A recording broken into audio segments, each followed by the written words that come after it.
Assalamualaikum warahmatullahi wabarakatuh. Perkenalkan, kami dari kelompok 2 ingin menampilkan sebuah PPT tentang Effective Communicator Leading with Example Motivation and Inspiring dengan anggota 1. Indah Permatasari, kedua Astri Wulansari, ketiga Lili Rahmayanti, keempat Muhammad Alfidain Akbar, kelima M. Ali Renzi, dengan dosen pengampu Dr. Nurida Isnaini SEMSI.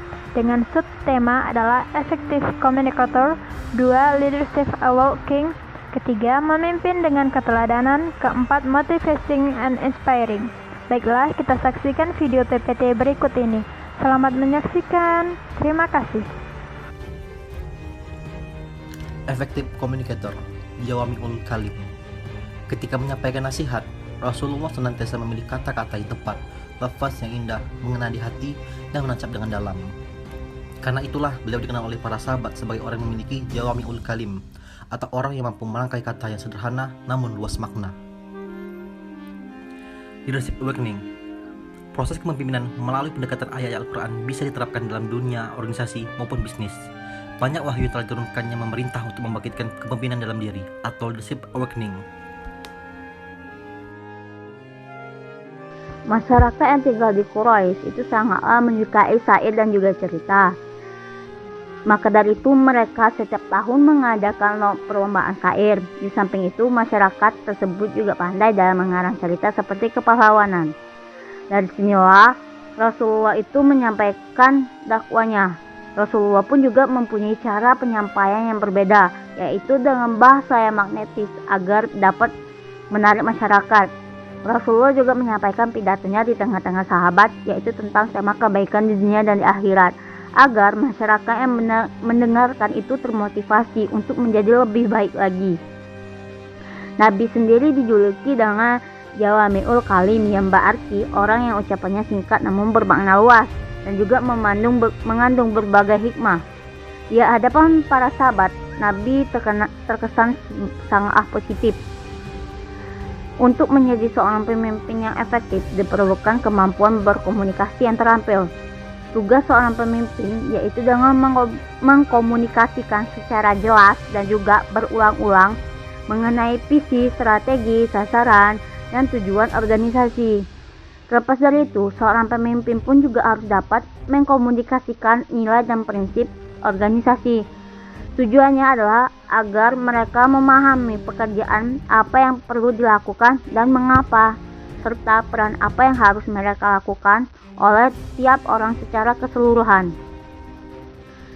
Pemimpin harus melakukan pengulangan dalam penyampaian pesan, dikarenakan sifat dari manusia itu sendiri pelupa, serta mudah kehilangan konsentrasi. Sering terjadi di dalam sebuah organisasi, gagasan penting yang didapat hanya ditulis, tetapi tidak diingat. Rasulullah menganjurkan qaidah ilma bikitabah, kuatkan ilmu dengan tulisan. Tulisan akan lebih baik lagi jika dikomunikasikan secara lisan dan berulang-ulang. Bansir dan Spencer banyak mengulas tentang bagaimana mengemas kata-kata sedemikian rupa agar lebih efektif dan efisien. Menurut mereka ada 3 unsur dari manajemen 1 menit. Yang pertama yaitu adalah sepakatan tentang tujuan-tujuan dengan para staf. Yang kedua, para staf diharapkan untuk membaca ulang tujuan-tujuan yang mungkin sebagai alat untuk mengecek bahwa kinerja sudah cocok dengan apa yang diharapkan. Yang ketiga yaitu adalah bila seseorang memiliki keterampilan untuk melakukan sesuatu dengan benar, namun ia tidak melakukannya dengan baik, manajer akan memberikan teguran 1 menit. Teguran keras itu ditunjukkan kepada aksi atau perilaku dan bukan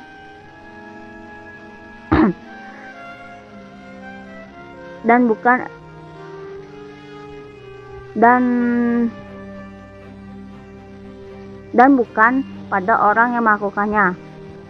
Dan manajer akan mengapresiasikan kekhawatiran bahwa sifat stafnya tidak memenuhi standar para staf yang pada umumnya tinggi. Pujian 1 menit juga sangat efektif dalam memberikan motivasi. Pujian sangat diperlukan terutama oleh pegawai atau karyawan baru. Tugas pemimpin adalah menciptakan di mana suasana itu menjadi kondusif bagi mental pegawai baru agar merasa aman, nyaman dalam melakukan pekerjaan. Teguran 1 menit pun juga dapat bekerja efektif karena merupakan bentuk yang paling adil dari masukan untuk memperbaiki kinerja yang berada di bawah harapan. Para pemimpin efektif mendisiplinkan diri mereka untuk menyederhanakan segala sesuatu sehingga pengikutnya tidak kebingungan mengenai apa yang harus dilakukan dan mengapa. Jawami'ul Kalim tidak hanya digunakan dalam lingkungan perusahaan atau organisasi resmi saja, melainkan juga dapat diterapkan pada lingkungan keluarga dan juga kelompok sosial lainnya, seperti kayak organisasi, sidang kampus. Sebagai contoh, Roberto merupakan CEO terkenal Coca-Cola pada tahun 1980-an dan 1990-an. Beliau terkenal dengan sikap yang bijaksana dan juga berperilaku halus yang memiliki daya bujuk dan motivasi yang menakjubkan. Dan juga memiliki sesuatu dengan kepandaian lidahnya. Beliau dapat menangkap inti dari ide yang kompleks dan mengkomunikasikannya dalam frase yang sederhana dan juga jelas. Memimpin dengan keteladanan. Rasulullah SAW membagi menjadi 3 sunnahnya, yaitu qauliyah atau perkataan, kedua takririyah atau ketetapan, dan yang ketiga fi'liyah, yaitu teladan yang berupa perbuatan. Rasulullah SAW senantiasa memimpin dengan keteladanan, bukan hanya berupa perkataan, namun juga berupa ketetapan dan perbuatan yang beliau laksanakan. Keteladanan Rasulullah SAW dijamin langsung oleh Allah Subhanahu wa Ta'ala dalam surah Al-Ahzab ayat 21 yang artinya, sesungguhnya telah ada pada kamu Rasulullah suri teladan yang baik bagi orang yang mengharapkan Allah dan hari kiamat, serta yang berzikir kepada Allah dengan banyak.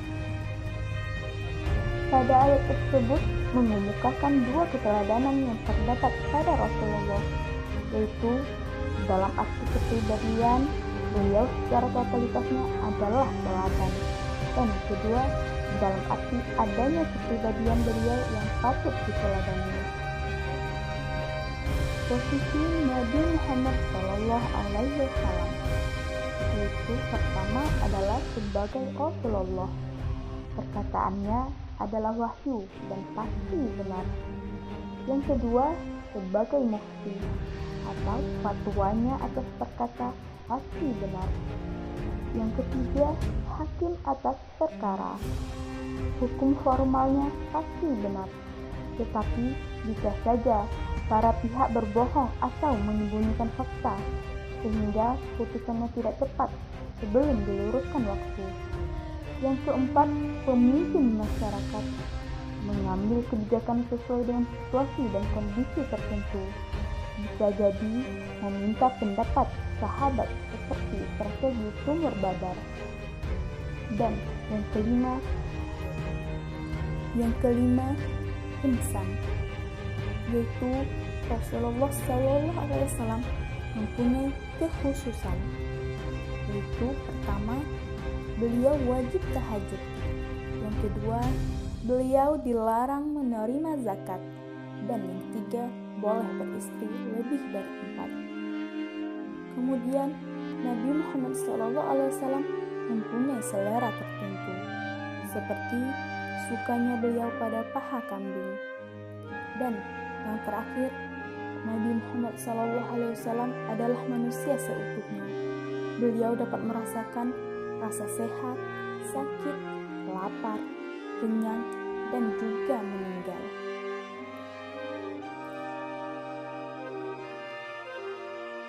Tugas kepemimpinan antara lain adalah memberikan alasan kepada orang lain untuk percaya dengan kemampuannya sendiri dan kemampuan orang yang bekerja bersama-sama dengannya. Muhammad SAW adalah Al-Amin dan memiliki sejumlah anggota tim yang luar biasa kualitasnya. Pemimpin adalah mereka yang membuat hal dapat terjadi. Salah satu cara terbaik untuk itu adalah dengan memberikan suatu alasan kepada orang lain untuk mempercayai dan teladan yang baik, dimulai dengan karakter yang baik.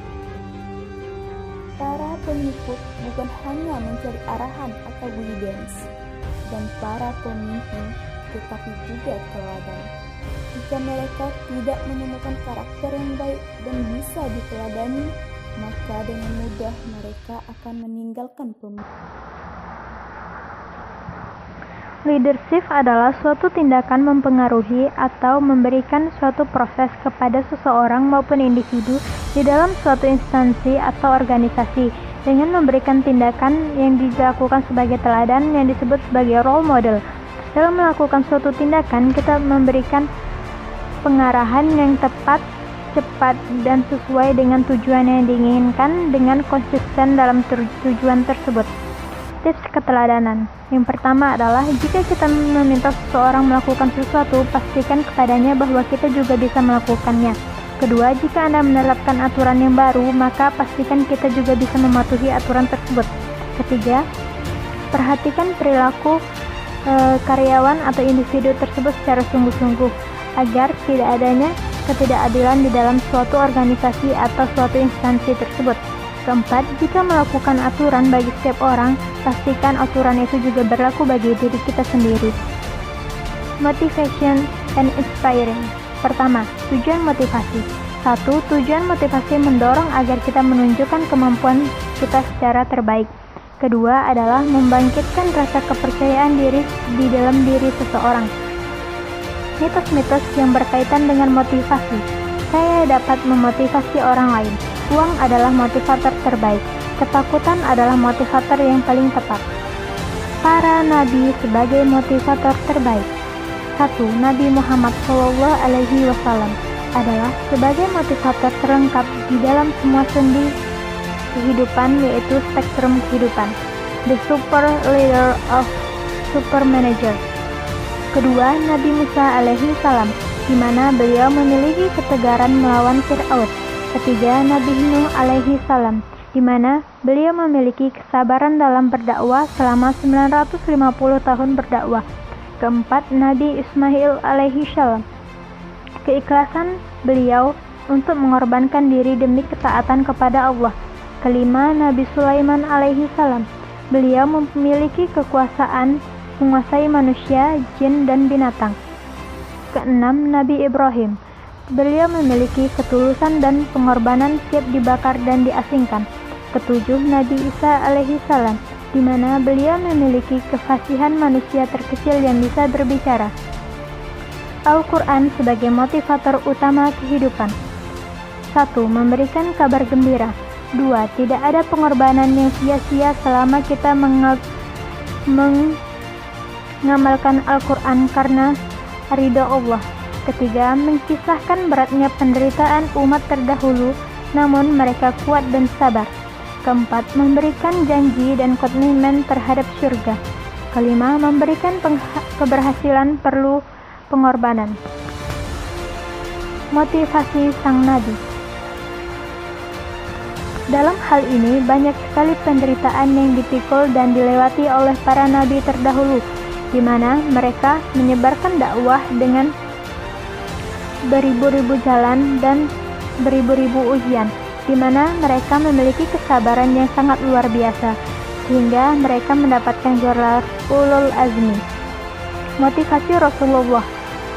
1. Nabi Muhammad SAW adalah sebagai figur yang sangat kompleks, di mana beliau dianggap sebagai seorang filosof, tetapi beliau juga dianggap sebagai seorang panglima militer, di mana beliau adalah seorang negarawan yang mempunyai jiwa sebagai pengusaha. Kedua, beliau mampu mengombinasikan dalam dirinya akal fisik, yaitu panglima perang, ilmuwan, pengusaha, dan negarawan yang memiliki kemampuan administratif.